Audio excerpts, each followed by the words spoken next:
Alright guys, pictures up. Pictures up. Pictures up. Let's roll sound. Rolling. Rolling. Sound speeds. Camera speeds. 2. Asham. Take 2. Mark. Set. And action.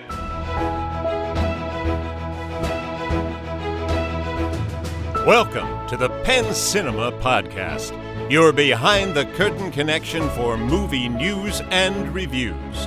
Now here are your hosts, Penn Ketchum and David Moulton. Welcome to the show. I'm David Moulton. And I'm Penn Ketchum. What's up? Hey, man. Running just a tiny bit behind Just schedule. a tiny bit behind. Yeah. Life happens. You might not know that. And if you don't stop to look around Right. once in a while, Ferris. Bueller. That's a Right. great movie. What's the most quotable movie in the history of movies? Dude, where's my car? No, you're wrong. I'll tell you how I How know. many people say dude? Every time they say dude, it's a direct quote from Dude, Where's My Car?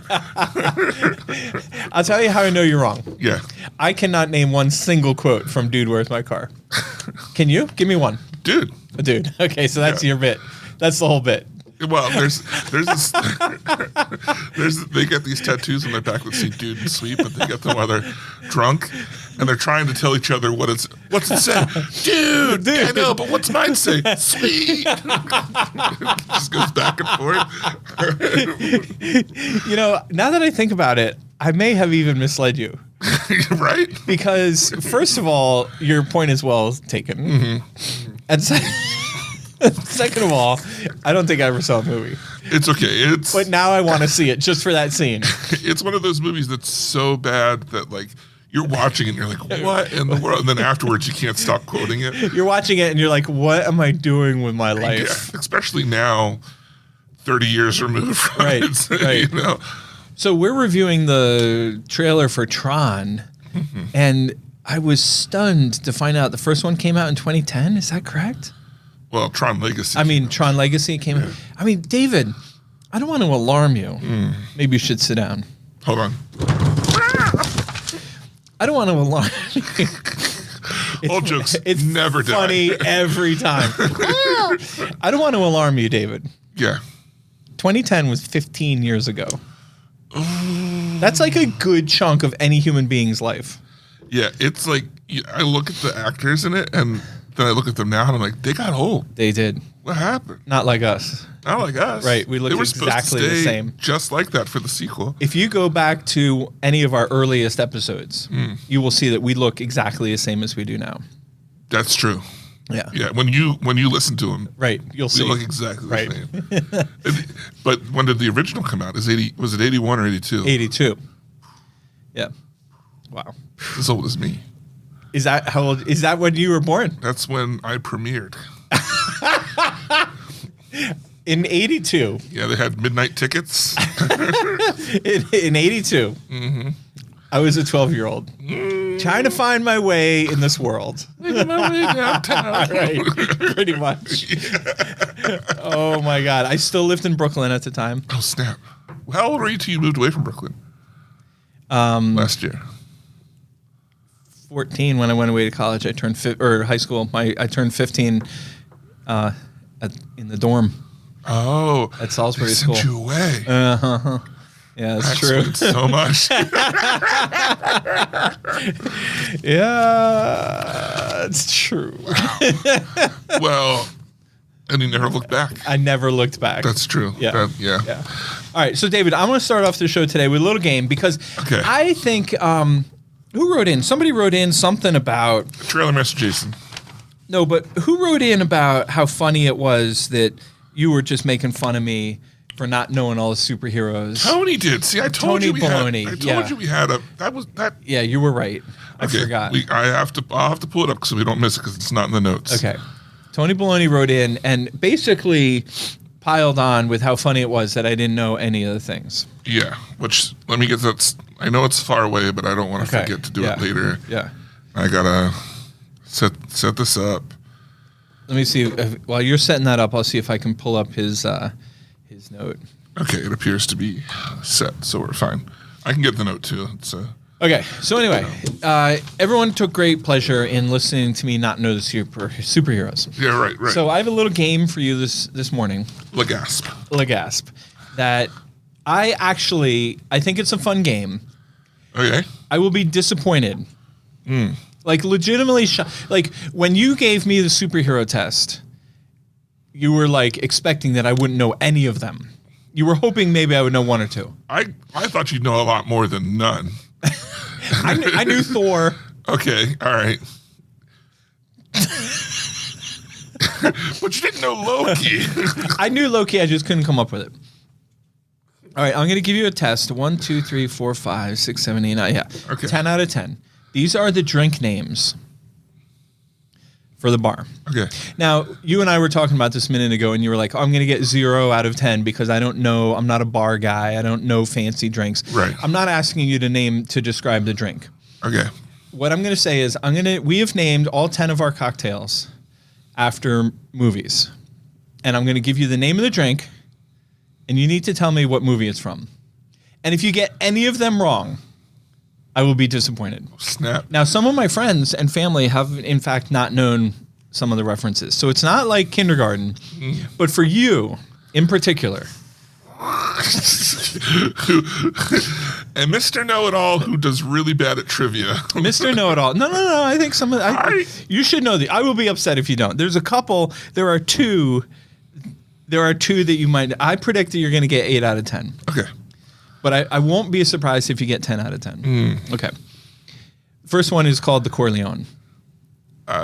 That's the Godfather. That's the Godfather. I'm going to also say what kind of drink it is, just for those of you who are listening who might be big drinkers. Yeah. If we have any good alcoholics on the air, we love ourselves an alcoholic. We got a new spot for you right here on Airport Road. Stop what you're behind. Okay, second one. If you don't get this one, I'm quitting the show. Oh my gosh. All right. Top Gin Maverick. Top Gun. Top Gin Maverick is a white Negroni. Oh. And I was at a bar over the weekend in Philly, and they were selling a mocktail of this drink, and it was called the Phony Negroni. I thought that was great. So anyway, the Top Gin Maverick is a white Negroni. Okay, next up is our classic margarita, which we're calling Bigger Boat. The line is, we're going to need a bigger boat. Jaws. All right, next one is our espresso martini. Okay. And it is called the Polar Espresso. Polar Express. The next one is named after 2 movies. Oh. It's a vodka spritzer. It's a Belvedere strawberry lemongrass vodka with Saint-Germain elderflower, Italian Prosecco, club soda, and muddled strawberry. And it is called the Barbenheimer. It's Barbie and Oppenheimer. Okay. So you're 5 out of 5. Just like I predicted. Can only go downhill. All right. Now I think you'll get this one. This is the first one that's not like obvious. Well, the Jaws. A couple people didn't get the Jaws one. Okay. You had to think about that. Yeah, because the quote came to mind immediately, but I couldn't remember what it was from. Right. So you got it. Now this one. This is the first of 2 that I think might be challenging, just because it's a tiniest bit obscure. The drink is a vodka cocktail with pear vodka, blueberry sage syrup, pressed lemon juice, and club soda, and it is called the Smart Man Jenny.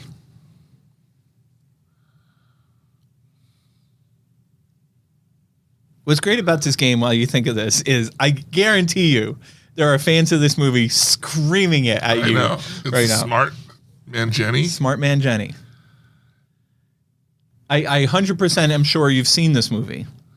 This is movie, just to give you a hint, this is the movie at the top of the show when I asked you what's the most quotable movie of all time. Yeah. This is the movie that I think is one of the most quotable movies of all time. Interesting. It's not an obscure movie. It's a mainstream movie that everybody has seen. Everybody has seen it. Yep. And when I give you the full quote, you'll know the movie. Casablanca? No. I don't know. You ready for the full quote? Yeah. I'm not a smart man, Jenny, but I know what love is. Forrest Gump. Forrest Gump. All right. Next one is the Four Roses straight bourbon drink with spiced pear liqueur, honey syrup, and soda water. This one, I think Amy got. I know it came up at home, and I think Amy gets credit for this one. It's called Every Pair All at Once. Everywhere all at once? Yeah. Yeah. Everything Everywhere All at Once. Yeah, Yeah. yeah. All right, next one. This is one of my favorite names. This is a rum drink, a rum cocktail that has Appleton's Estate 8-year rum, Fernet Branca, pressed lime juice, and a splash of Coke. That sounds good. Yeah. I mean, not for me, because, you know. Two guys who barely drink. Right, You know? right. Okay, the name of the drink is Rum and Rummer. Dumb and Dumber. Dumb and Dumber. Okay. Now here's another one. If you don't get it, I'll quit the show. This is the Espadon Tequila Blanco, pressed lime and grapefruit juice with agave syrup and a celery shrub, and the name of the drink is called Casablanco. Casablanca. Hey, at least it was on the list somewhere. Now here's the I think the most random one. The Penn Cinema Podcast. How did that not get on there? Right. That was a great suggestion, and actually, yeah, that was right on the bubble. You know what? That should be the secret drink. Yes. And you should tell your bartenders to make it up. Yeah. And then if they listen to the show, they can come in and ask for the Penn Cinema Yes, Podcast. that is a great idea. Yeah. I'm going to do that. Okay. All right, secret drink. All right, the last one is I'm not going to tell you what it is because that's like a hint. But it's made with gin, simple syrup, pressed lime juice, ginger beer, and muddled mint, and it is called Donkey. It's Shrek. Yes. Yeah. A lot of people didn't get that one. I just kept going, donkey in my head. I think we should serve that drink with waffles. Right, because isn't that his line? In the morning, I'm making waffles. Man, I don't even know. I haven't seen that movie in ages. I know. Or any of them. Good. What do you think? Good list, right? I'm That is a excited. great list. I'm really excited about it. That is a great list. I feel really excited about it, and that segues into our next bit of news. The Penn Cinema Bar opens. By the time you're listening to this, it will open tomorrow. It opens on Thursday, April 10th. That's crazy. Yeah. After all we've been through, as long as I've been talking about it, we've been talking about this for at least a year, if not more. Yeah. Maybe the abacus could put a pin on that. He tracks everything. I know he does. So now the time has come and it's here. Wow. This is insane. It is. It's crazy. How nervous are you? I'm very nervous. Are you gonna be here all night? Not Or are my, you gonna- that's not my style. It's not your style. You gotta trust, huh? I trust my team. I have That's the best great. team in the business. Yeah. And they all, Jeff Cook is going to run the bar. Mm-hmm. He has the support of our general manager, Joel Holler. Joel has the support of our director of operations, Drew. They don't need me standing over their shoulders saying, oh, are you getting low on this? It's not my style. We have a great team. They don't need me. I don't want to get a text and say, hey, can you swing by the theater and just check on things? I mean, I can't go, but I figured you could go. No, it's not my style. I don't do the security cameras. I have a high degree of trust, and I try to make sure my team understands that is how I show. That's one of the ways that I show them respect. Is to leave them alone when they're doing their job. Now, sometimes we're super busy, and it's helpful for me to be in here. Right. And that's a little bit. I think this is one of the situations where you've got a well-oiled machine that works well. That just you're not changing that machine as much as you're just adding another section. There's another piece to it. Yeah. Yeah. And the flow in the lobby is still the same. You walk in, you get your food, you get your drink, you walk to your show and enjoy the movie. Which, speaking of, so the bar opens on Thursday, April 10th, and then the concession stand. Yeah. Which we were so excited about the bar, but man, this new concession stand is going to be beautiful. Cannot wait to see it. Oh my God. And that opens Monday, April 28th. So the end of the month. Wow. Yeah. So we're going to have a grand opening. We haven't quite hashed out the details yet, but it's going to be early May. You know what question I get once a week? What's that? From a certain shady lady. Yeah. Did I miss it? When's your live show at the bar? And I'm like, we don't have one planned yet. Yeah. Well, when's it going to be? Yeah. Let it get set up. Right. Yeah. Well, when we do a live show, we'll have plenty of seating. That's for sure. Yeah. That's awesome. We were talking this morning about there are some of us on the team who are anxious about whether or not we have enough seats. Oh. So the plan B, the emergency plan, if we huddle up on Monday and say, hey, that was great, that was a home run, but we don't have enough places to sit, we're gonna clear out the game room and give it a fresh coat of paint and put some nice seats okay. in there. Yeah. Yeah. Yeah. Now, while we're talking business, Yeah. or as I like to call it, a business. The bidness. This weekend, we had a surprise hit on our hands. Oof. Yeah. I want to talk about a Minecraft movie Okay. and how it may have surprised you, but I also want to talk about what you've been experiencing, without Naming names. being or being all because it's a nationwide thing, but there has been a very reported on audience type that's been happening, that's been causing problems. Like just the audience has been rowdy. Yeah, it is a rowdy show, and we have had some trouble. We have had some episodes, but I mean, yeah, there's no other way to say it. That's one of the things that people are responding to. Yeah. Like, it's such a high energy movie, and it's so fun, and it's so ridiculous, and we have had a handful. So we did incredible business over the weekend. I was hoping that we would do, the pre-sales looked good, and I thought, boy, on Saturday we might do 2,000 people. And we ended up doing over 3,500 people just on Saturday alone. Wow. So that was really great. And I don't want to paint like, oh, this is a problem, but there have been a handful of incidents where just a fun, good, bunch of rowdy kids, just like we sometimes do, took it a little too far, right? And the manager had to step in and sort of settle everybody down a little bit. And there's a difference between laughing hard and fun, and even like shouting out, at the appropriate times. But sometimes people get so wound up it bleeds over into like ruining it for other people. Right. So we definitely have had our fair share of incidents, but it hasn't taken away from just the fact that it's super fun weekend. Which brings me to another question along those lines. Yeah. Times have changed. Everyone has cameras now. And I'm not talking about like straight up just plagiarizing or pirating. But like I have seen clips of people filming like reactions. Right. And all you just see is like 30 phones on, just filming, not filming the movie to put the movie up online, but filming the 30 seconds to. And that's what's feeding the rowdy behavior. Yeah, everybody's egging themselves on for the cameras. You walk into a show of The Chosen or Snow White or any other normal movie, and you would see 0 phones out. Yeah. There's an oddball over here texting something, but nobody's recording reactions or anything. So yeah, I mean, it's a phenomenon. It's a really interesting phenomenon, and it reminds me of when Wicked opened and people were asking me like, oh, are you having problems with people singing along too much? No, people know what they're getting into. They know what they're signing up for. And the crowd that can't stand people talking in a movie, they're not on their way to see Minecraft. Right. You know what I mean? Like, period. Right. So it hasn't been, it's a thing and we're not immune from it. But it hasn't been what I would describe as a big, big problem. I listened to a review, and the guy was like, it was insane, and the yelling and the screaming, and he was like, it was horrible, but I looked over, and my daughter was having a blast. Yeah. And he's like, whatever, it's right. there. He's like, I wasn't going to enjoy the movie regardless. Right. So why does it matter? Yeah. And I think that's Yeah.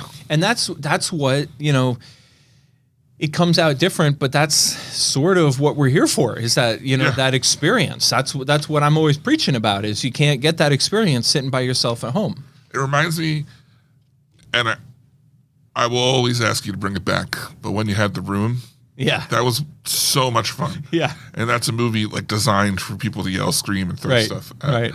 Yeah. So Anyway, moving on. Yeah. This week was a big week, one that you normally partake in, but you had better things to do. I have other priorities, David. Yeah. Like the National Association of Occupational Therapists Association. And that's not a joke. That's where the prestigious Dr. Ketchum was at this weekend. Dr. Ketchum had a booth, and she was mobbed by fans. and No doubt. and literally signing autographs. That's awesome. Yeah, so it was an exciting week. It was super fun, and anyway, On a lesser note, it was CinemaCon. and on a lesser note, out in Las Vegas, they had CinemaCon, which looked like it was a big hit. Everyone, all the word is that it went off with a bang. Yeah, there was a lot of news. I kind of cherry picked what I thought would be most interesting for us. Some of them were trailers that we're going to review, and then there was a bunch of trailers that were shown that aren't out yet. So let's start with Sony. Spider-Man Beyond the Spider-Verse. This is a movie that was supposed to come out like 8 months to a year after the last one. And then the last one was such a huge hit, and all of a sudden they're like, turns out we're not done. And we mistreated our artists and everything, and there was a bunch of drama and problems and everything. God. Anyway, footage was shown, and they announced a June 2027 release. So that's awesome. And then along those lines, Spider-Man 4 has been announced for a July 31st, 2026. So next summer. And it's called a brand new day, which Spider-Man fans will know roughly what that means. I think it fits okay considering where we're at. And it could be interesting. Could be fun. Should be fun. It's going to be fun. It's Spider-Man. What am I talking about? Yeah. They've not let me down with the other three. Right. So I don't expect to be let down with the fourth. Next one's not something for me, but if you like the Beatles, there's not just one Beatles biopic coming out. There's not just two Beatles biopics coming out. There's 4 Beatle biopic movies coming out. And you're like, I know, Penn, you're looking at me like, what could these movies possibly be about? Well, imagine, maybe they should be a 5th one. I don't know. But there's 4 movies, and there's one for each band member. Right. Why would there be a 5th? Because you have to have your Avengers come together. Oh, the Age of Ultron or whatever? Yeah, well, yeah, we're just Avengers. Endgame. Yeah. You have to have the whole team come together to have the ultimate. Here's my take on that. Yeah. Because I am all about this. Mm-hmm. I'm all about the Beatles, and Barry Cogan is signed up to play Ringo Starr, and I can't wait to see that one. I'm a little anxious about the last time a studio announced 4 pictures in a row was Horizon, right, which was 2 pictures in a row. Right. And it wasn't even back-to-back. It was like one now and one later this summer. And the first one was such a flop. We never saw the other one. I don't think it even went digital. Yeah, I think you're right. I don't supposed think. to. Yeah. I'm just saying, like, I have no reason to think that these are going to be anything except amazing. Right. But they better be good. That first one, and how do you start with George Harrison and build up, and conclude with John Lennon, or to sort of like, because he's the headliner. Yeah. Apologies to all the Paul McCartney fans out there that are screaming at me, or do you get it started? Does he open it up and kick off the movie? And like, does his plot line carry through? And in the second movie, you pick up Paul McCartney. And in the third movie, you pick up George Harrison. And then in the fourth movie, you have all 4 of them getting fab. Or are they 4 different self-contained movies? Well, they must flow together, because here's the bigger thing. They open 1 week apart from each other. That's what I'm saying. So it's for 1 month, every week there's a new Beatles movie. Now, that means that come the end of the month, you're going to have 4 movies. Yeah. Sony thinks they're going to have 4 screens. 4 screens. Yeah. For this. And good luck booking that at a 7-plex. Hypothetically, they'll all be quote unquote still doing good and having legs and everything. Although it's in April, so that's a good month for that. I will contradict myself, as I love to do. We are currently in the middle of a 1-2-3 punch with The Chosen. Oh. We have The Chosen, The Last Supper Part 1, followed immediately by The Chosen, Last Supper Part 2, followed immediately by The Last Supper Chosen Part 3, and all 3 of them have been massive hits. Wow. Not even on the rate. It's not even on your radar, is it? I mean, I know there's Chosen movies. I didn't realize there was 3 of them. And did you realize that it's the number 2 movie behind Minecraft? Here. Yeah. Yeah. Yeah. I'm not surprised to hear that. That really takes the wind out of my sails when you say it like that. Well, the demographic in Linux is is for those movies. It reminds me of that skit on SNL with what's her face when she's like a little different from me. Kate McKinnon. Anyway, okay, so 4 new Beatles movies and then a new Starship Troopers movie by Neil Blomkamp. Yeah. What do you make of this? Cool. I think of all the directors to do it, he directed many movies that are mediocre, but he also directed District 9, which was a bug Also alien movie. I mediocre. love District 9. Oh, really? Did you even see District 9? I did see District 9. Did you? I did not love it. Oh, my goodness. Anyway, I did also see Starship Troopers, which I did not love. Right. But Starship Troopers has gained a camp following. Mm-hmm. Yeah. I don't think this is going to be like the cool movie, but I think if, whatever. Yeah. I don't know. All right, what Lionsgate have to say? You familiar with John Wick? Is that the prequel to the ballerina? Yeah. Yeah, okay, Yeah, they made yeah. 4 prequels to the ballerina. Right. Right. Yes. Yeah. I'm familiar. Right. Well, apparently, you know how he died in the 4th one? Right. Doesn't matter. Legends never died. No, they don't. So we're getting an animated John Wick prequel, Oh. right? So think about that. And it's about the impossible task that he was given. If it's animated like Beyond the Spider-Verse, then I'm on board. If it's animated like the Smurfs, I'm not on board. What if it's animated like Dogman? Then I'm really not on board. Truly.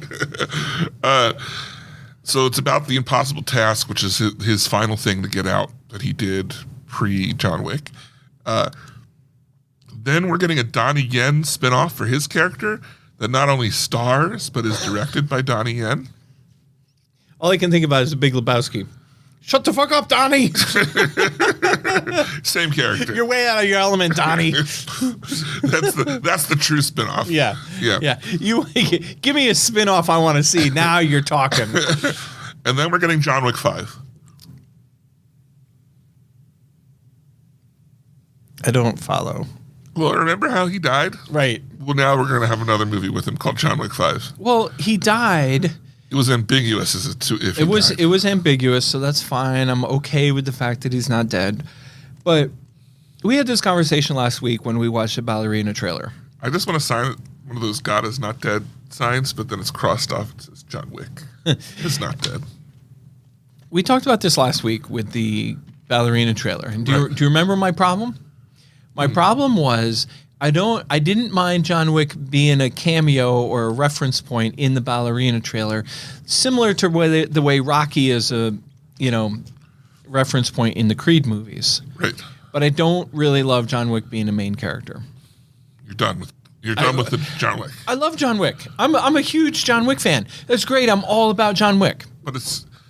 But now you've made the decision to sort of move the franchise on, which I fully support. So let's do that. Let's not try to be two different things, because that's where I think movies get screwed up, is when they try two different things. And who plays a ballerina? Isn't that Ana de Armas? Yeah.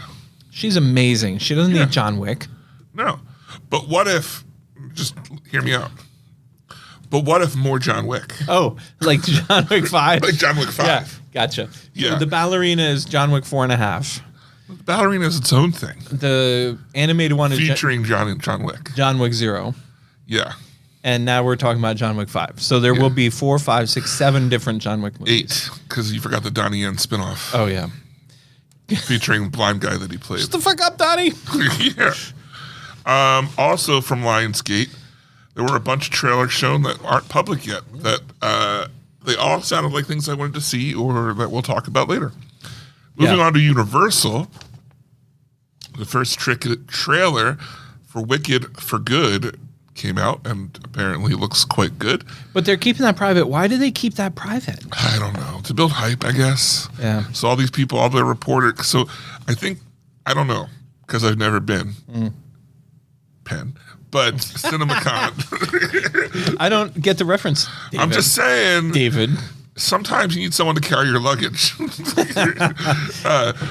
And so you're asking me to carry your luggage. Right. Yeah. Halfway Right. across Obviously. But I think that CinemaCon has, which, as you have always described it as, an industry convention, has become more and more open to influencers and I don't want to say public because I don't know if it's open straight up for the public, but there's a lot more independent press there. Let me put a stake in the ground. Yeah. I'll say this on air in front of everybody. Yeah. If that bar Yeah. that opens on April 10th does the business that we expect it to do, I will bring you with me to CinemaCon in April of 2026. He did it. Unless, of course, you make a big scene in the bar and get ejected. So no more close. Cinecar. So close. Yeah. If only the bar wasn't so high. But seriously, yeah, I think that would be great. But has it become more open? I have a problem with CinemaCon, which I have articulated frequently to the NATO members. And are you aware that NATO now has a new name? No. So the National Association of Theater Owners, not to be confused with the North Atlantic Treaty Organization. Right. The National Association of Theater Owners got tired of having a post-World War multinational treaty organization. Yeah. You know, to spin-off. Their true spin-off. Right. So they changed their name from NATO to Cinema United. Okay. So we are now Cinema United, and that's great.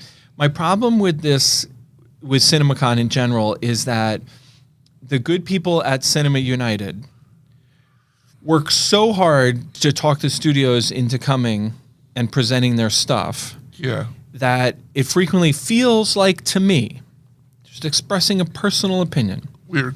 that the theater owners are left as second-class citizens. So it should be our event. Like, here's the thing. If I was putting on a screening, actually, I have frequently put on screenings. When I put on screenings, you know who gets best seat in the house? Who's that? My guests. Yeah. And you know who stands in the hallway if there's not enough seats? Me and my team. At CinemaCon, for the Warner Brothers, I'm sorry, I shouldn't have said a studio, because all the studios are the same. For a given studio's screening, you know who gets all the best seats? Producers. All the studio executives. Yeah. You know, all the heads of distribution and all the staff and all the team and whoever they happen to be having lunch with that day, and like all these, like, and then they make the theater owners wait in line forever, you know, in the hallway like chumps, you know, and then when they do finally open the doors to the Coliseum, everybody walks in and sort of files in, and some people run to get a good seat. But when you walk in there, because I have, over the years, I have at different times, if I'm really excited for a certain screening presentation, I've done that where I've gotten online early. So I'm one of the first people in the theater. And you walk in the theater, and there's like the entire front sections, the center sections are all roped off with all signs that say reserved. So you could be the first person in the theater, and you're still like sitting in the shitty seats, which is frustrating. Yeah, it doesn't make sense. And if I was a studio head, I would rope off the back of the back far left section. Because wouldn't you want to see how everyone's reacting? You would want all your, like, the whole premise is to get theater owners excited for your content. So I would think that the best way to do that would be to prioritize their seating and their theatrical experience. Yeah. Another example of that is, you know, when you say doors are going to open at 7, when I say doors open at 7, I have them ready at 6:45. People come walking in at 6:45. When they say doors at 7, it could be 7:10, 7:05. You know, it's never right at 7, or I should say, it's rarely right at 7. Yeah. And again, that's just, to me, that's an insensitivity. That's a short-sightedness. That's, I mean, on my bad days when I'm really complaining about it, I call it arrogance. You know. But anyway, I'm excited to go back next year. I have signed up to serve on some committees at the Cinema United. Whoa. And I'm going to put my money where my mouth is and try to contribute to making it a better experience. Look at you. Yeah. Moving things and shaking I'm things. trying. Speaking of moving and shaking things, our last bit of news is Megan, Methregan. Yeah. has a new spinoff called Soulmate.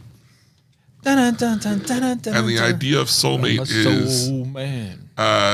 imagine the idea behind imagine the ideas behind Megan, because it's in the Megan universe, but the guy buys an adult friend. This is different from Megan 2.0. Correct. This is a And spin-off. is this some kind of adult movie? No, it's a spin-off, but the guy buys a partner, a robot partner, wink, and she turns evil. Anyway, I think that's all the news. Ladies and gentlemen, the jokes just write themselves. Oh, what a move. David, this morning we have about a dozen trailers, all of which were pretty good. There are so many trailers. Penn, I had chopped 5 for next week. Shit, I missed one. I got one on there that I forgot, that I just accidentally skipped over. Oh no. So my bad. So anyway, you're saying this incredibly extensive list is even after you trimmed it down. Yeah. Well, I wouldn't say I trimmed it down as much. I reached a point where I said I'm not putting any more on here. Oh yeah. And I had a list left of ones to watch to see if they should go on here, and I just said they will have to wait. There's too many. Okay, let's get right to it. All right, straight up. Naked Gun, Liam Neeson, August 1st. This is directed by Akiva from The Lonely Island. Oh yeah. Yeah. What did you think of this trailer for the Naked Gun? Are you a Naked Gun fan? Yes. As I am. Yes. Of course I am. I thought the initial gag, while funny, was out of place. I think that the way that they showed it, classically, the way that a little girl walks in and she takes off a thing and it's Frank Drebin underneath. Junior. But it would have been like the pull off and then he would have just been full size. Right. But in this, it's like he's still small with a man's head. I think it would have been funnier if he was just full size. What's funny to me is I love to think about the meeting room where the people writing this movie debated how to do that. Yeah. Should he be full size when he pulls his mask off? Yeah, because that would have been, because the technology wouldn't have been there, and in the 80s, that's just what they would have done. Right. And it would have been like, what? Hilarious. Yeah. So you asked me what I thought about this. I thought that this was appropriately ridiculous. Agreed. Yeah.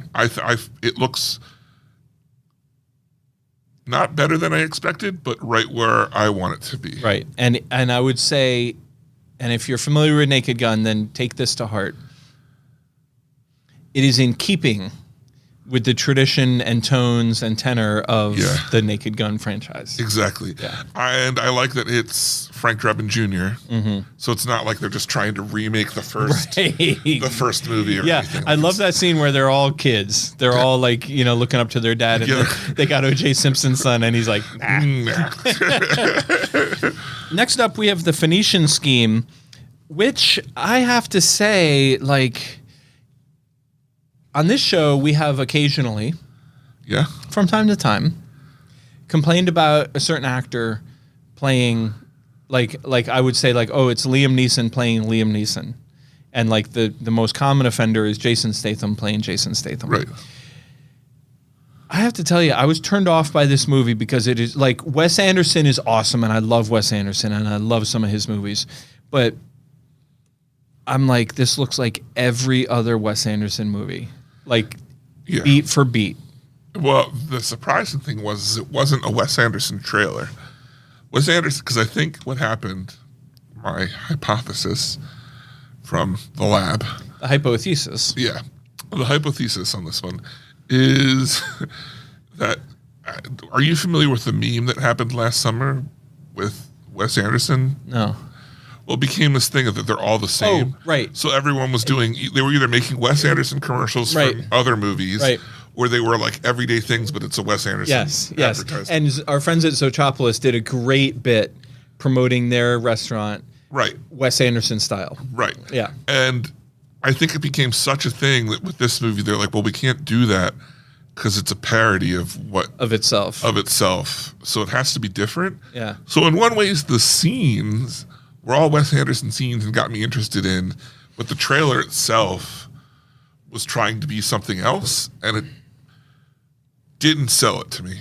I'm going to go watch this movie in the morning with an everything bagel from Do-Si-Do and a large cup of black coffee and I'm gonna love it.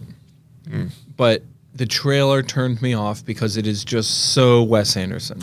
I was happy to see. Now his name's Arrested Development boy, Oh yeah, Michael Cera. Michael Cera, like doing something other than the awkward guy that he always plays. Yeah. Like, I liked seeing that. I don't know. I was a little turned off. I'm with you. I want to see it, That's what I'm saying. but it wasn't a good trailer. Right. And that's what we're reviewing. Right. Trailers. Next up, we have Mission Impossible: The Final Reckoning, a new trailer for this movie. I think. Oh, I think you misread the title. What? Mission Impossible: The Final Reckoning. No, that's not the correct title. What's the right title? The correct title is Mission Impossible: A Walk Down Memory Lane: The Final Reckoning. I have a theory about this movie from this trailer. You fell for it. I did. I set you up, What? and you fell for A it. walk down memory lane? You were like, "Oh no, let me reread that. I think I read it correctly." You got me. Okay. All right, hit me with a good conspiracy theory. This trailer I thought was okay. Yeah, it's fine. I think agree. it was on par with the last one. Well, I think the other one was better. It got me more hyped. This Okay. one's just more about the story. Yeah. But it's also good. Yeah. It's fine. I have a question, but I want to hear your theory, and then I have a question. For about it. whatever reason, fine isn't enough. Right. In this scenario. I Right, want right, more. I want right. to be shocked. Because it's one of the all-time franchises. Yeah. And I think this is going to be, if not the biggest, the number 2. I don't know what will beat it, but this is either going to be it or number 2. Well, nobody had Minecraft on their bingo card, and that came in with a $175 million opening weekend. True. So I'm just to your point. Mission Impossible could be the big one, and there could also be another big one that we haven't even seen coming. Yeah. Somebody had said that they expect Jurassic Park to do better just because of the name. No. Mission Impossible will be bigger than Jurassic Park. Yeah. Period. No, I'm sorry. They said Jurassic Park was going to win out of Fantastic Four, Superman, and Jurassic World because Jurassic World was the surefire movie to see. Jurassic Park and Superman that's a good bet. Because those are 3, they come out, each one is a week apart. I don't know which one I would take. Because, my vote goes to Superman because I think it looks fantastic, but it's also a wild card. Yeah, I agree. But I think that people like fresh. They like hot new thing. Anyway, my theory is... Yeah, your hypothesis. My hypothesis is they're fighting an AI. Right. Right? And at some point they reveal, like, what are you going to do? And then they reveal this like coffin that is very clearly an AI interface. Right. Jarvis style. Yeah. I think we're going to reach a point in the movie where it's supposed to be indistinguishable between whether or not he's in a simulation or in real life. And I think the simulation, all these clips we've been seeing of old movies where we've been like, oh, it's so cool, they're reminding us of the old movies. They're not. I think he's actually going to relive those things. And as his modern day self. And it'll be him in the same situation. He'll be like, wait, this is off. Like, this is not how this happened. And it's going to be throwing those situations at him. I have 2 things to say about that. Yeah. First of all, with all my might, I hope you're right. Do you? Yes. I think that would be sick. See, that's a downer for me. I don't think you're right. But second of all, if you're right. Yeah. First of all, if you're right, I'm on board. That's point number 1. Point number 1.1 is that you're not right. Okay. But if you were. I like it. I love it. Point number 2. I think that's what it's going to be. Point number 2. Yeah. Again, going back to the if you're right scenario. Yeah. If you're right, which I don't think you are, if you're right, you get the all-time trophy for predicting things. I also think that it's going to be some sort of thing. This is how they're going to move on. He's going to be somehow integrated into the AI, which becomes part of the MIF. I love it. And it's like, that's like the MIF is so great because he's he's part of our software now. That would be so fun if he has to go relive those things as his modern day self. Like, for example, he's hanging from the wire over that that iconic image where he's Yeah. like dangling with all four limbs extended to their fullest, and he's like, keeping the heat chamber the right heat. And then like, what if the rope like either breaks or gets some slack and he crashes down onto that and sets off the alarms? Right. Yeah, and then you have a whole scene of him trying to flee the data center or whatever place he was robbing. Like, that would be so fun. It reminds me of this book that Amy read called The Midnight Library. Have you ever heard of it? No. I think you would really like it. Midnight Library. Yeah, and what it is it's a library that is filled with your life story, Oh. but each volume has a different set of decision points. Oh. So, like, what would your life be like if you had gone here? Choose your own adventure Yeah, novel. sort of. But it's an infinite library Oh. because there's infinite decision points. At one point, does the library lead to a book about you entering the library? And then I hope and so. it just doubles down. I hope so. But that's what I'm saying. Like, how would the Mission Impossible franchise look different if that rope had snapped? Yeah. And what would his history, what would he have learned something that now is going to prepare him in Mission Impossible 8, to really be ready to, solve Yeah. the riddle. But I think with all that being said, I don't think there's enough time. Even if it's a long movie, Yeah. there's not enough time to get into it. I think they could do it. 'Cause they have a lot of poorly, plot. But I think they could do it. They have a lot of plot to cover. Speaking of poorly, oh wait, no, sorry. Wait, no, that's not what I said. What's this next one, Ben?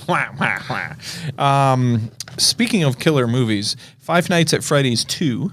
Yeah. This was a little 48-second teaser trailer. Looked fine. I mean, I forget where we landed on it, but I remember watching Freddy's, and it was like entertaining, but also Yeah. It was whatever. kind of blah. But I don't understand because at the end they were like free, and like they weren't actually bad. Remember? Yeah. Who knows? Five Nights at Freddy's. Mathregan 2.0 had a trailer, and the best part about this trailer, first of all, it's an interesting premise. Let me just say, this is the most batshit direction Yes. that the franchise could have gone. Yeah. Because if I told you they were making Mathregan 2, Right. you would have been like, oh, okay, well, another killer robot, Right. like another horror movie. Because the first one was kind of like, Off we go. yeah, it was a horror Yeah. movie Yeah. with some twists. Right. But instead, they're like, no, just wacky, over-the-top action. Action and Comedy. a little funny bit about they put her in a different silicon body that has no thumbs, and it's like almost like a blob. Well, it looks like... It looks like a cute kid's toy. Yeah, it looks like Eve from WALL-E. Oh my God, you're right. How the hell did you come up with that? Because it looks like Eve from WALL-E. Do you remember what she looks like? I do, but not until you said it looks like Eve from WALL-E. Yeah, she's in a thing that looks like Eve from WALL-E. And then what happens is somehow somebody makes a variant of the Mathregan programming and puts it into a more lifelike body and releases this killer Yeah. who tries to kill everyone who had anything to do with creating it, which brings it back to Mathregan's parents and the little girl. And now they want to, they're like, Mathregan, what if you saved us? And she's like, I want to design a new body and be taller and hotter and more adult and then also creepy. It just, I think your original assessment captures it all. Like- Is went batshit crazy. Yeah, if you want to see something, even if you haven't seen Mathregan, which is Megan, they just put a 3 for the E for some reason. But even if you haven't seen Mathregan, go and watch the original Mathregan trailer. Right? Clearly, You don't need to see the movie after right. you watch the trailer. Just watch the original Mathregan trailer and know that somehow they solved their problem Yeah. at the end of it. Yeah. But it's clearly a horror movie. Right. Or trying to be a horror movie. Then go watch Mathregan 2.0 and see how batshit it's gone. Let me ask you this, Yeah. since you're full of good ideas. Oh, of course. When they make the third Mathregan, Mm-hmm. where are they going to put the 3? Are they going to just really like bold type the if it's 3? Mathre Cuban. Mathregan. Yeah. Mathregan. Yeah. Mathre Cuban. my 3 Cubans. I got my first Cuban, I got my second Cuban, and I got Yeah. my 3 Somehow Cubans. they're going to make it about Cubans and not Right. cubes. Right. Yeah. Oh God. Okay. Next up, we have a movie that The wait, what's don't say it. Don't there's a word, it's like nostalgic, but that's not quite right. Naive is not quite right. Sentimental. This movie appeals to me sentimentally. The movie is called Karate Kid Legends. It brings God. Jeez. It brings back some of the wow. Hello. I was at a coffee shop this afternoon and the fire alarm went off. Oh, jeez. It just went off shortly. How did you hide your lighter? Right. Well, the funny thing is, then like everybody settled down. And it was my turn to order when the thing went off. Yeah. And I was like, "Well, I'm awake now. I don't need a coffee."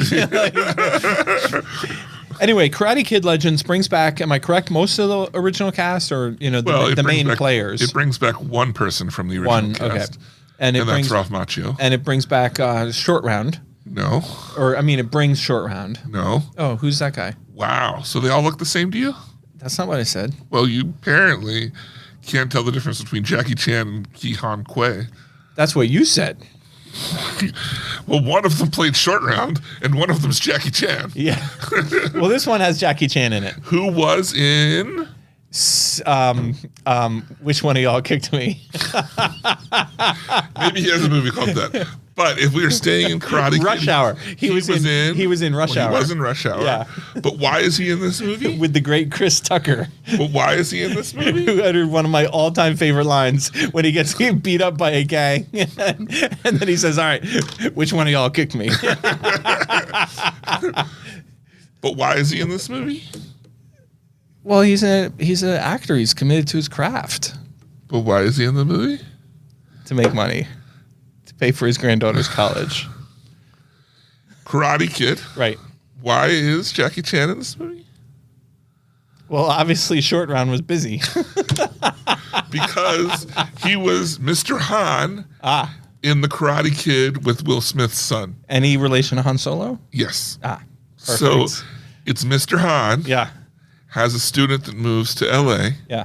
or moves to New York. And then they fly to China, right? And then Mr. Han goes to LA and gets Ralph Macchio and says, "Hey, we all love wax on, wax off guy Miyagi." Wait, is this in this is current, in the trailer. This is in the current movie that we're talking Yes, about. this is all the information I'm giving you. Right, but I'm is in talking this about the trailer. one with Jackie Chan when he was with Will Smith's son. Yes. And they got in the airplane to go to China, and the guy was like, "How do you say welcome in Chinese?" And then the Asian guy on the plane was like, "Dude, I'm from Detroit." Right. That was a great Right. line. Yeah, that did happen. Yes. Yes. Yeah. Yeah. And you say I don't remember things. Well, the movie took place in China. So I know. Even I surprised myself with that one. Right. Yeah. Anyway, it's two teachers from two different eras of the Karate Kid. And they come together to teach one kid Find Jesus? how to Karate Kid. How to Karate They Kid. even say it. We'll make a Karate Yeah, Kid. let's out make of a you. Karate Kid. Right. Well, I don't really appreciate being dragged across the coals like that. Well, I'm just saying. But Why is he in the movie? I still don't know. Because he was. I still don't know. He was in Karate Kid. The first one? The first one with Jackie Chan, which was called Karate Kid. But that came out in the 80s, and Jackie Chan had not yet made Rush Hour, so he Right. was not yet box Yes. office material. Right. But in the early aughts, Which one of y'all? I knew you'd find a way to say "ots." there was a reboot that took place in the same universe called Karate Kid, starring Will Smith's son, Jordan. So you were 19 in the early aughts. Well, the way early aughts. 18, Yeah. 18, 19. Yeah. And that's probably right around the time you started saying "ots." Because we were in the aughts.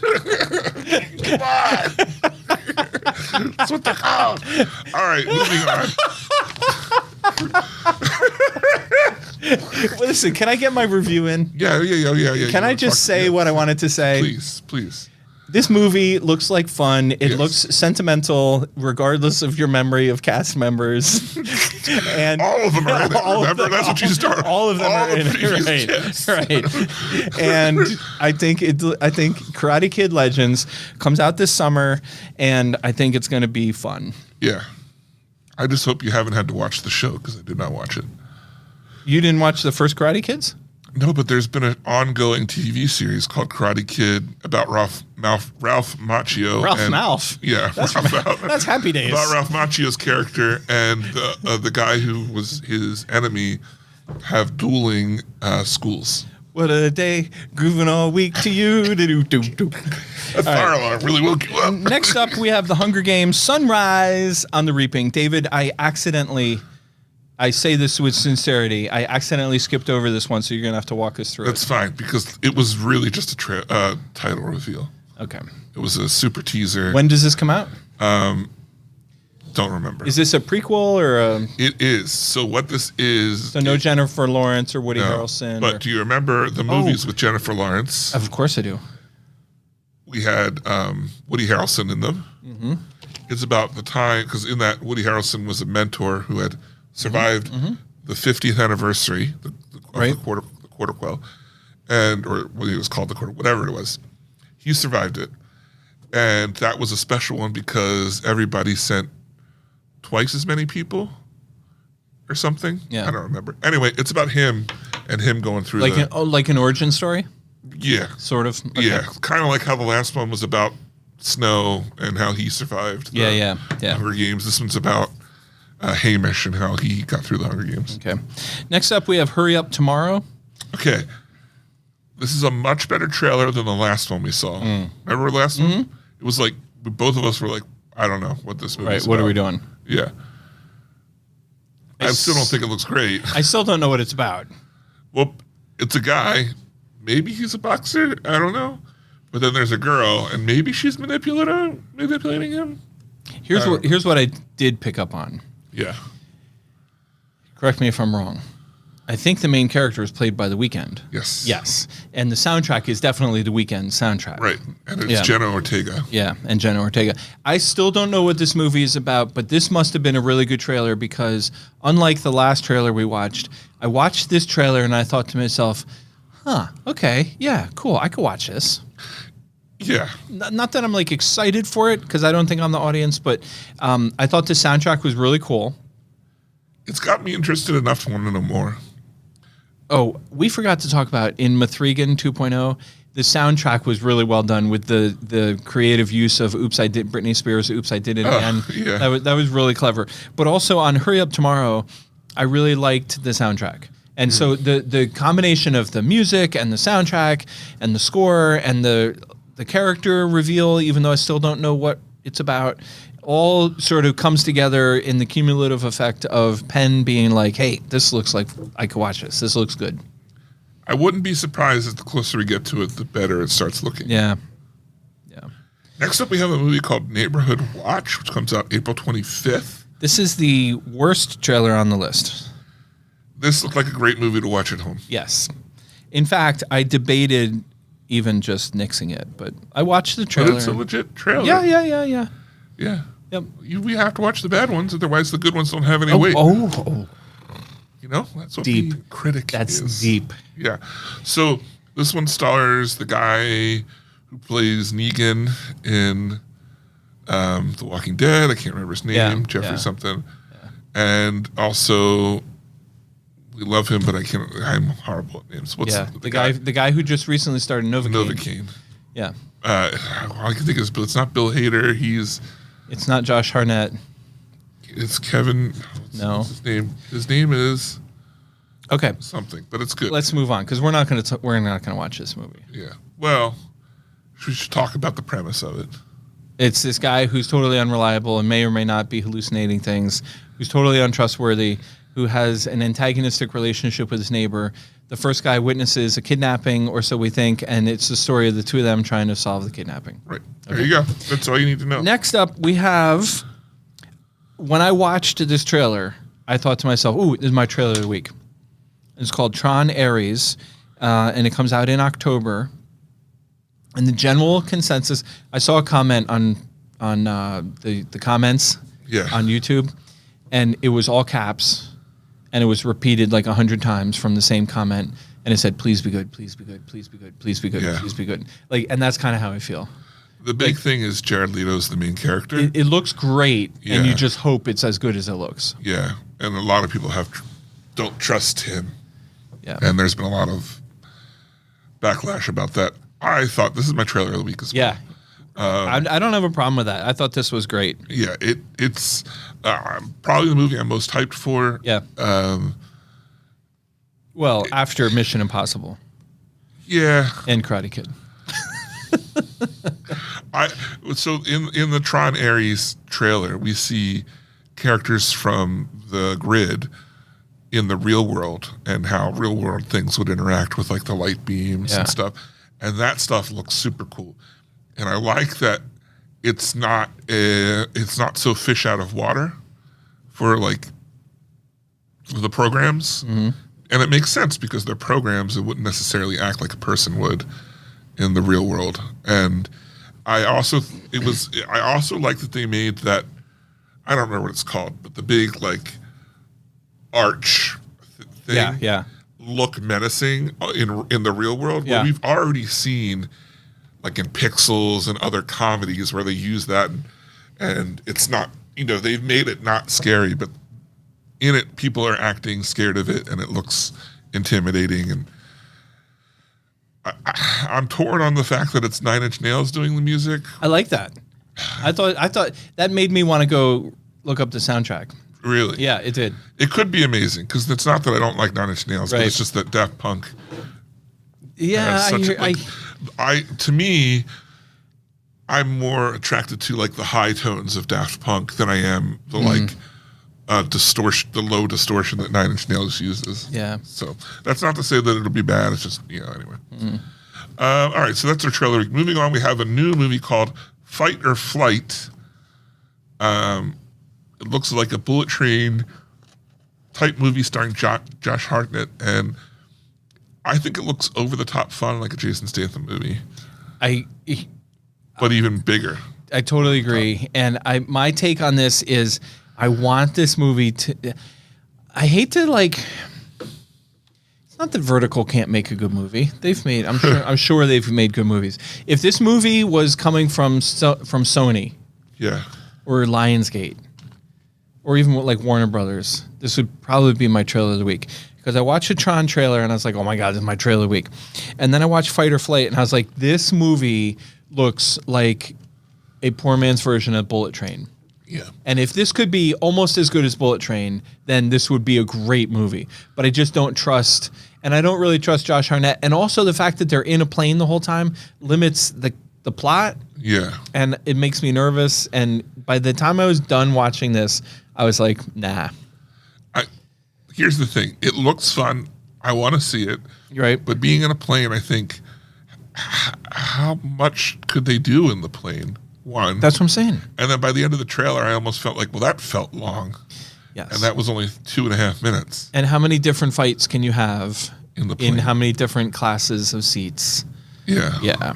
So how many bathroom ceilings can you stuff a body into? You'd be surprised. But anyway. All right. And last but not least, we have my trailer of the week called One Battle After Another from Warner Brothers. This comes out in September. It's going to be an IMAX movie. This stars Leonardo DiCaprio.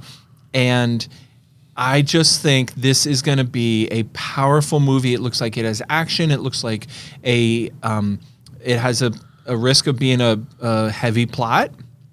I don't. It's not a fluff movie. It's not a crime thriller whodunit type of situation. This is a big time movie, and this is on my short list of like movies that I had not previously been aware of, and now are on my short list of most anticipated 2025 movies. I saw a lot of press about this. I thought it looked interesting. Yeah. However, after seeing some of the actors already in the Phoenician Scheme trailer, all I could think of was the Phoenician Scheme while watching this one. Interesting. And I think I would rather watch that movie. Not that this one looks bad, but I kind of would rather watch. No way. That No one. way. You're incorrect. I would 100% rather watch One Battle After Another. That was a lot. Man. Okay. And I'm Penn Ketchum. Take care and party on. Shall we move on? Yeah, please.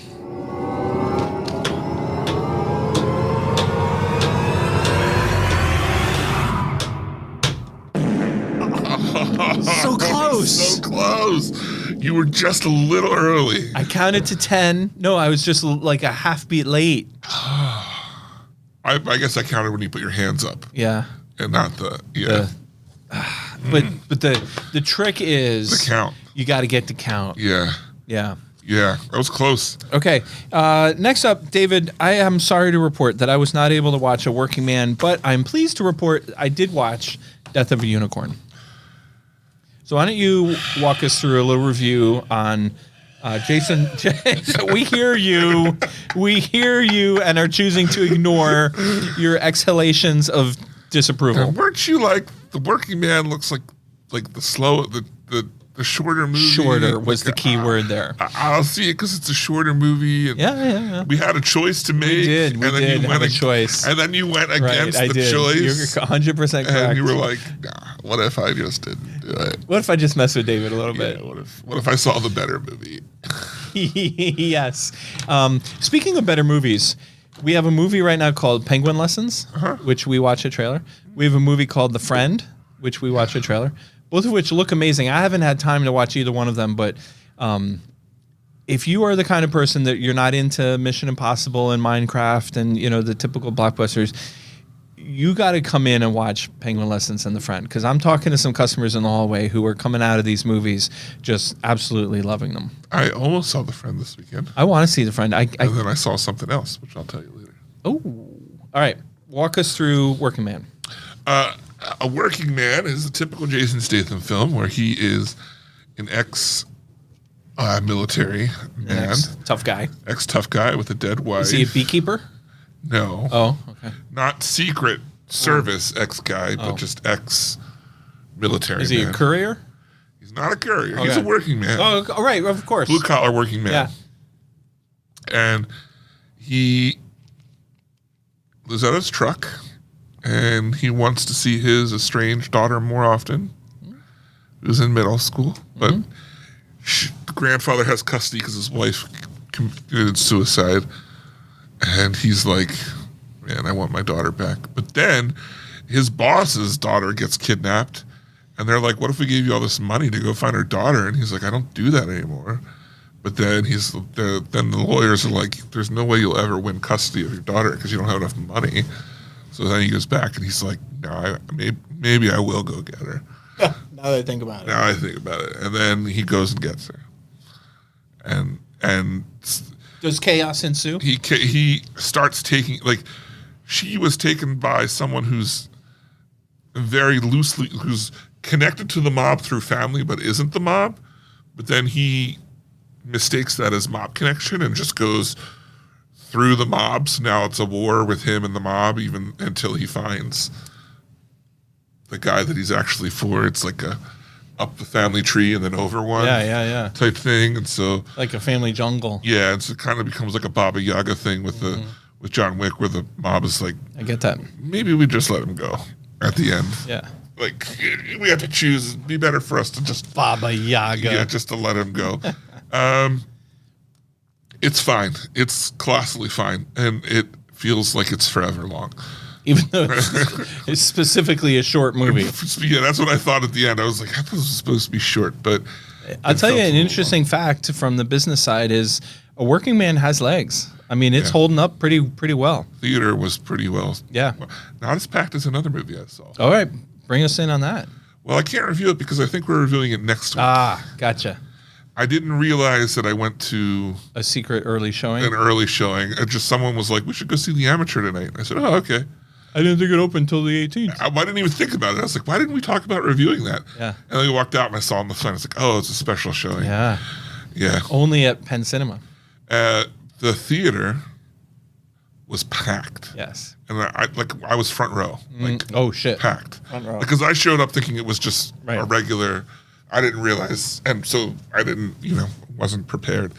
But it was fine because I wouldn't have, if I had known it was a thing like that, I wouldn't have come. Well, also those front row is not as bad as it used to be historically because of the recliners. Right. I'm not saying it's, especially you were in Theater 11, I'm not saying front row of Theater 11 can be less than ideal, but front row like Theater 5, you're 25 feet from the screen in a recliner, you have a great view in Theater 5. Yeah, in most of the bigger theaters. We'll talk about it more tomorrow or next week when we review it. All right, well, this week I chose... I was trying to think of a funny way to say that. I chose to review Death of a Unicorn. Here's what happened. The morning that I watched Death of a Unicorn, I've been super busy lately, but but that particular morning, I did not have any pressing appointments, and I had gotten a pretty decent, like, it wasn't like late in the morning. Like, I had a window, and I really wanted to see for myself what the deal was with Death of a Unicorn.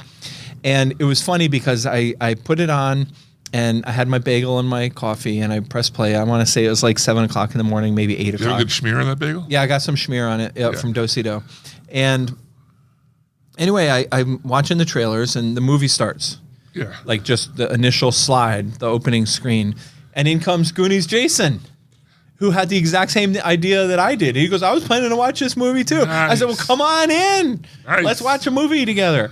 And so we took it in. And so the premise, as you recall, is this guy's trying to impress this family because he wants to be their family lawyer.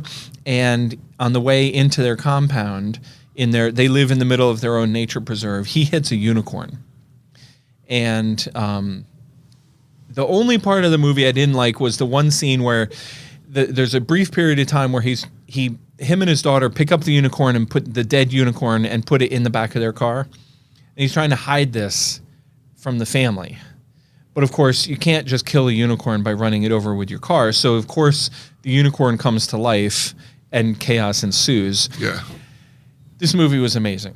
What is it? Yeah, I can't even go through all the ins and outs because there are a lot of them. You know, there's a brother who's an idiot and who ends up snorting so they take the unicorn's horn and grind it into like dust, you know, and then the brother is like snorting it like cocaine, you know, and he has all kinds of crazy effects from that. And the unicorn's blood or the unicorn's power like heals things. So like in the opening scene, the girl, the main character daughter, has really bad acne. But then when she touches the unicorn, when they hit the unicorn and it's on the road and she's trying to figure out what to do with it, how to help it, and she connects with the unicorn and her face like clears up. Oh. Like beautiful, perfect clear skin. And the dad they make a big point of showing you that the dad has all these horrible allergies. And then, you know, from him touching the unicorn and being involved in the accident, all of a sudden his allergies are gone. And when he puts on his glasses to read the document, he can't read the document because his vision has been corrected. So all of that does not do this movie justice because on the one hand, it has a lovey-dovey happy ending. On the other hand, you could never predict how it got there. Okay. You know, and all the twists. So if you saw the beginning of the movie and the end of the movie, you'd be like, yeah, that's what I figured. But there's no way you saw what transpired to get you there. Interesting. And so the story was really interesting. The acting was amazing. And there were some really funny bits. Me and Jason were both laughing out loud. What's interesting, unlike Working Man, is that Death of a Unicorn really did no business and it's out. It's gone. It's going to be gone. Yeah, by the end of this week.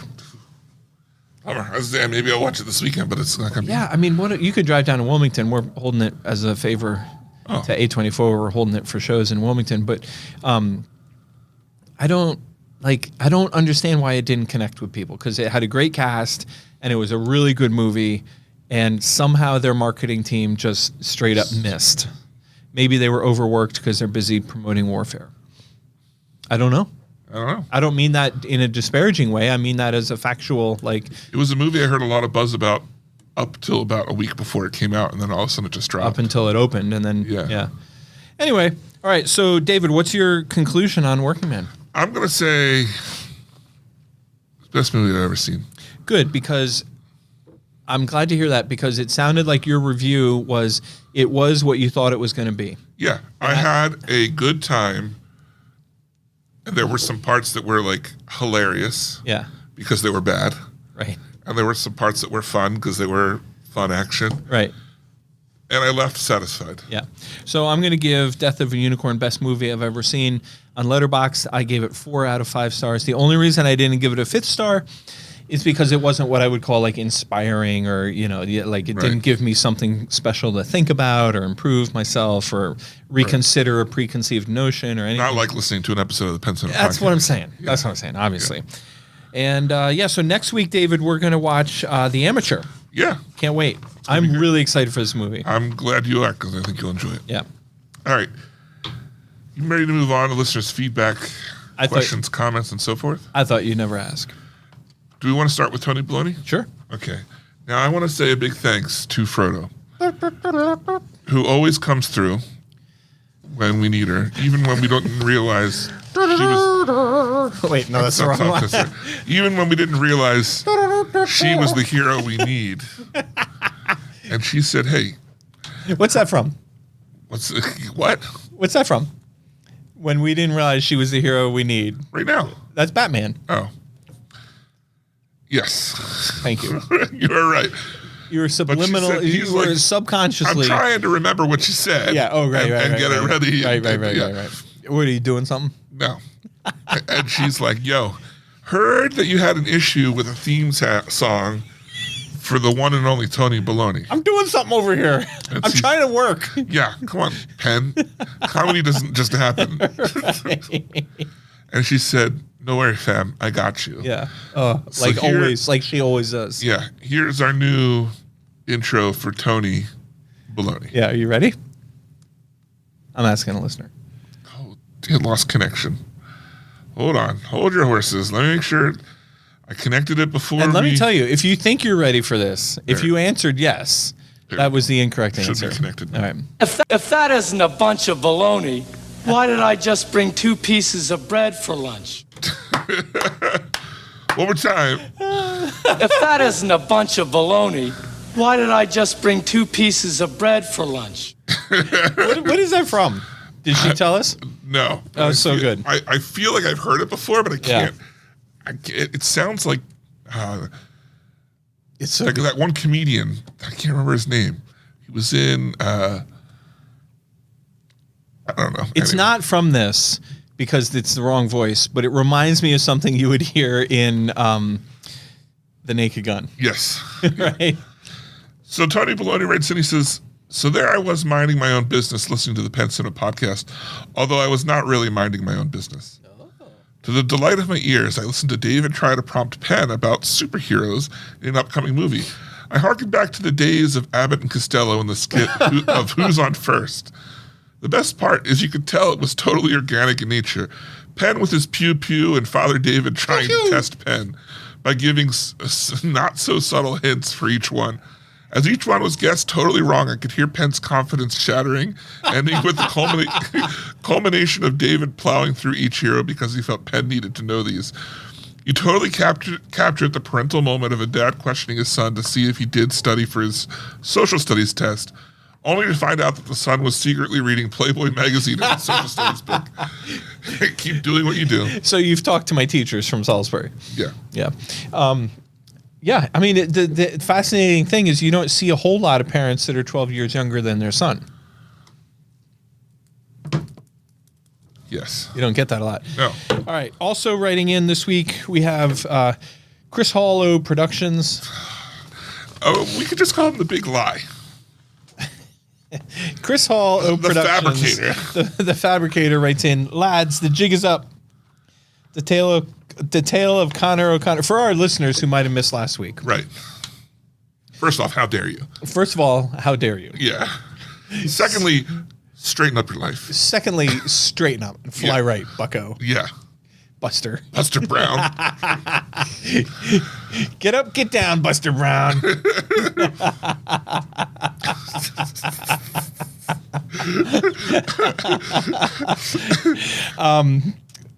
For those of you who missed last week, first of all, how dare you? Yeah.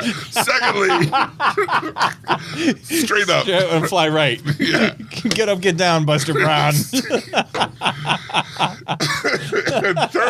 And thirdly, as you were going to say. As I was going to say, last week. So first, how dare you? How dare Second, you? I'll fly right. Third, last week we confirmed that Connor O'Connor was in fact a lie.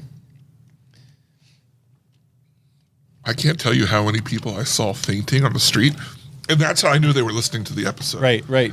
David, all week, Yeah. you know when you walk into a room and people are like, hey, how you doing? Yeah. And most polite people just say like, oh, I'm good. Yeah. No. When I walked into a room and people said, hey, how you doing? I said, oh my God, Connor O'Connor was a lie. And I guarantee you most of those people were speechless. I was shook to my very core. They were like, I don't know how to console you. Yeah.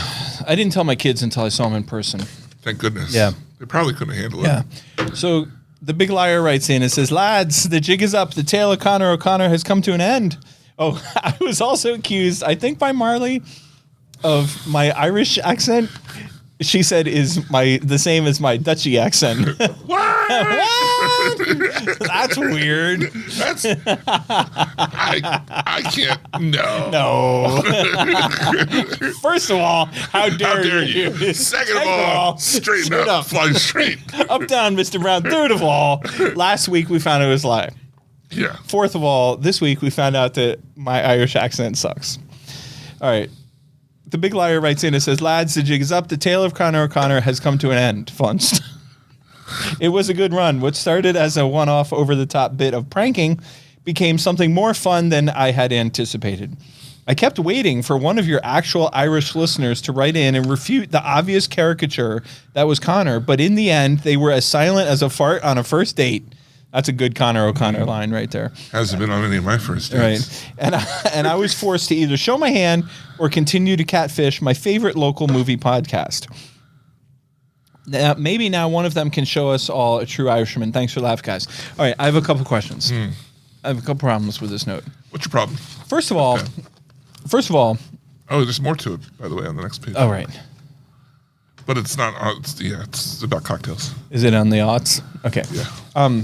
First of all, the liar makes a really good point. Like, I'm sorry. The Big Liar. The Big Liar makes a really good point. Yeah. Where's all the Irishmen? They listen. Like They're out there. Like, are you going to stand for this? Yeah. So you're just over in Ireland Yeah. doing whatever you Irish people do, Yeah. and you're going to listen to the show and sit still while this guy makes fun of you? Yeah. First off, how dare you? How dare you? Second of all, fly straight. Straighten up. sit up, get Sit up. down, Buster Brown. Yeah, sit up, get Third down. of all, Last week we found out that. Fourth of all, my accent. Yeah. Fifth of all, Yeah. you're going to sit still for this? Yeah, seriously? Right. So number 5 is you're going to sit still for this? Yeah. I thought the Irish would have a little more gumption. Yeah. My friend Missy Mento, she's pretty Irish. Missy Murphy Mento. Wow. Not Missy Elliott? No, Missy Murph. Amy calls her Murph. Missy Misdemeanor? She would not sit still for this. The Missy Murphy Mento that I know would Wow. not sit still for this. Well, tell her to get some of her Right. gums. Right. And then my second problem. So number 6. So first of all, How dare you? Second of all, straight up, sit up, stand down, Buster Brown. Third of all, Connor O'Connor's last lie. week. Last week. Fourth of all, my accent. Fifth of all, the Irish. You gonna stand for this? You gonna stand for this? And then sixth of all, Yeah. the Big Liar writes in and says, "Continue to catfish my favorite local movie podcast." Are there other local movie podcasts that Yeah, you're first listening off. to, big guy? Who are they and what street do we have to meet them on to beat them up? Right. And second of all, who are they? And third of all, I don't think there are any other local movie podcasts. There better not be. Not after we're done. There have been some. I think our friend Pirate Dave had a movie podcast. I don't know whatever happened to Pirate Dave. If he's still listening, send We have us to a give note. Owen. But that's not local. He's a local guy, but I believe, does he have his own podcast or is he a contributor to a? I think he must contribute. I think he contributes to something. I forgot. I put up the links to it last week. I mean, Owen is legit. Yeah, and that's not like us where we're just here joking around having a good time. Right. I appreciate the fact that the Big Liar called us his favorite local movie podcast, Yeah. but I pushed back on that a little bit and asked for some clarification. That was number 7, I believe. Number 8, he wants to suggest, can I still suggest a cocktail for the new menu in honor of, I'm going to add this to our secret drinks. Okay. This is a great idea. Can I suggest a cocktail for the new menu of the bar at Penn Cinema, which opens on Thursday, April 10th, in honor of the dearly departed Connor O'Connor and his new bride, Seville? I present to you the Fanciful Irishman, a.k.a. the Big Liar. The Fanciful Irishman would be a pairing of Irish whiskey and tonic served with lemon. So good. That's a great idea. Don't give him too much praise. He did just lie to us for half a year. No, that's all right. I appreciate the note. Next time we're going to move on to Trailer Master Jason. We're up to 3 secret drinks now. What was the second one? The second one I haven't told anyone about yet, but it's going to be the Casino Royale. because that's the movie. That's our first opening movie, Yeah. as you know. Yeah. And it's just going to be like a straightforward martini. Interesting. That's great. Moving on to trailer message, Jason. He says, "Hey, David and Penn, I frequently update my personal." You think he put Google your name account." first on purpose because he likes you better? He put your name first. Oh. Did I say it So backwards? you read your name first just because you like you better. Well, I think that when you look at the hierarchy of things, I'm putting in the work to read it so clearly. Please, by all means, Let me start over. go on. Trailer message says, "Hey, Penn," and also beloved David. I frequently update my personal Google Calendar to block off Thursday nights when there are movie premieres I'm excited to see. I dig it. So while blocking off dates this summer, I realized this might be a full summer of movies for me. This goes hand in hand with Penn's comment last week about it being a down period for movie theaters, but they always come bouncing back. Here's a week by week of just the summer movies I'm personally planning to see, starting with the Memorial Day kickoff. That's May 23rd, Mission Impossible and Lilo and Stitch.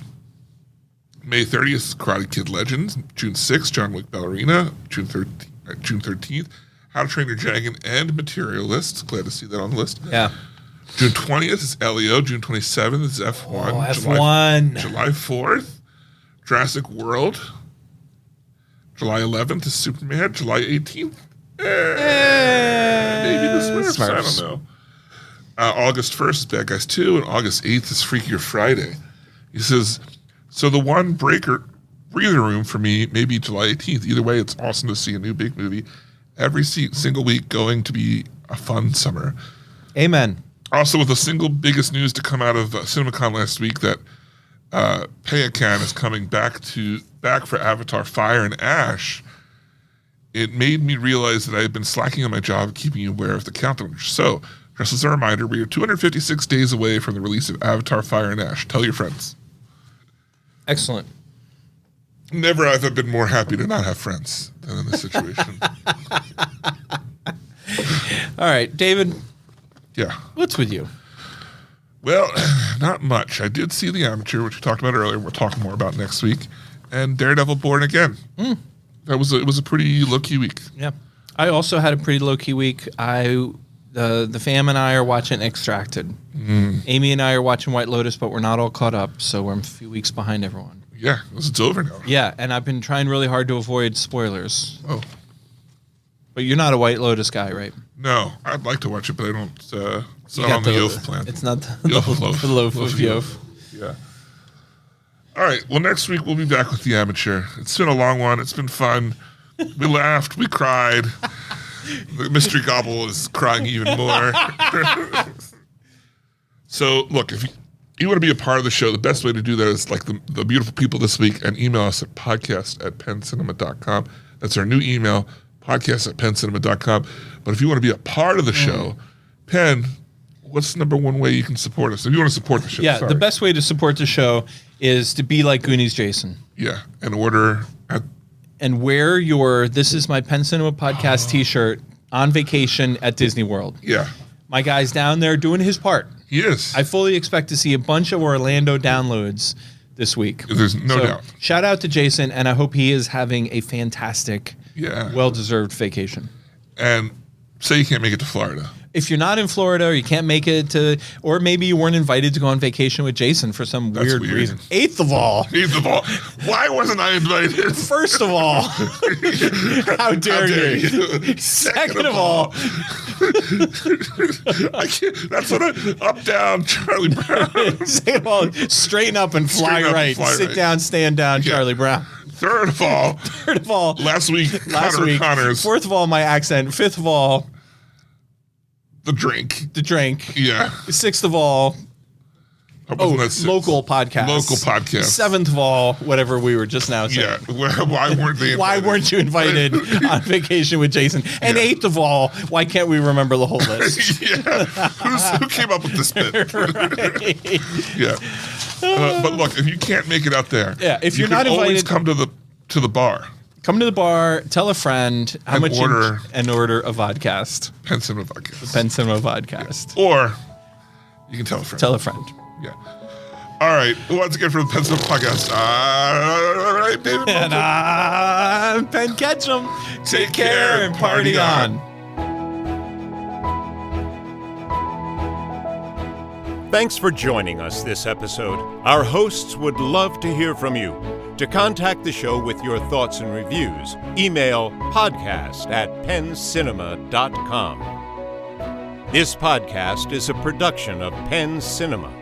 Escape to the movies at Penn Cinema, featuring crisp digital projection, killer sound, reserved seating, and premium power recliners. With locations in Lancaster, Pennsylvania, Wilmington, Delaware, and Huntington Valley, Pennsylvania. Showtimes and tickets available at www.penncinema.com.